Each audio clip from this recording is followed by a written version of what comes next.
हे आव्हान असणार आहे? सरकारने त्या दिवशी जे सांगितलं ते सांगितलं। आता हैदराबाद गॅजेट ह्याची चौकशी चालू आहे, त्यामध्ये ज्यांची नावं असतील त्या लोकांना ते देण्यात येणार आहे। याबद्दल काही दुमत असण्याचं कारण नाही आहे। मुख्यमंत्री, उपमुख्यमंत्री, आम्ही सगळेच मंत्रिमंडळ आम्ही ह्या मताशी सहमत आहोत की मराठ्यांचं जे मुख्यमंत्र्यांनी त्या दिवशी घोषणा केलेली आहे ती ठाम केलेली आहे, त्याबद्दल काही दुमत नाही आहे।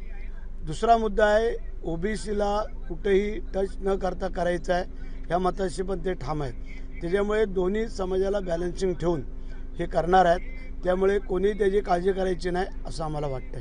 सर, महाराष्ट्रामध्ये मराठा आणि ओबीसीच्या मध्ये जो संघर्ष आहे हा संघर्ष थांबला पाहिजे, यासाठी सरकारची सकारात्मक भूमिका काय असणार? प्रश्न असा आहे, ओबीसीच्या नेते मंडळींना किंवा इतर मान्यवरांना असं वाटतंय की आमच्यातलं आरक्षण मराठ्यांना देऊन आमच्यावर अन्याय होतोय आणि मराठ्यांना असं वाटतंय की आम्हाला डावललं जातं। त्यामुळे बॅलन्सिंग ठेवून हे सगळं केलं जाणार आहे। दोन्ही समाजाला न दुखावता हे समाधान होणार आहे। त्यामुळे माझी विनंती आहे दोन्ही समाजाच्या नेते मंडळींना, लोकांना, कार्यकर्त्यांना, पदाधिकाऱ्यांना की जे होणार आहे ते चांगलं होणार आहे आणि कोणावरती अन्याय पण होणार नाही आहे याची पण दक्षता आम्ही घेऊ।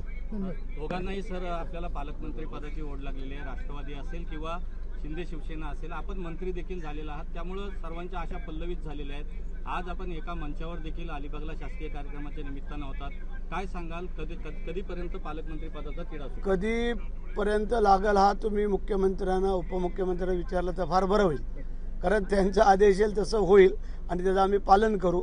परंतु आज आम्ही जे काय एका मंचावर होतो तो रायगड जिल्ह्यातील 15 तालुक्यांच्या जे सरपंच आणि ग्रामसेवक यांचा जो काय मुख्यमंत्री समृद्धी ग्राम योजनेचा जे कार्यक्रम होता त्याच्यासाठी हा कार्यक्रमाला आम्ही गेलो होतो। मलाही निमंत्रण होतं, त्यांनाही होतं, त्याच्यामुळे आम्ही गेलो होतो, बाकी काही नाही। शिंदे शिवसेनेचा विकासात्मक दृष्ट्या जो पक्षप्रवेश मोठ्या प्रमाणावर रायगड जिल्ह्यात होत आहेत, आमदार महेंद्र दळवी असतील किंवा महेंद्र थोरवे असतील आणि तुम्ही स्वतः पायाला भिंगरी लावून या ठिकाणी रायगड जिल्ह्यात भरभक्कम संघटन करताय, आज देखील रोह्यामध्ये पक्षप्रवेश आहेत, कसं बघता या पक्षप्रवेशांकडे? जे आम्ही काम करतोय त्याचा मोबदला मागतोय।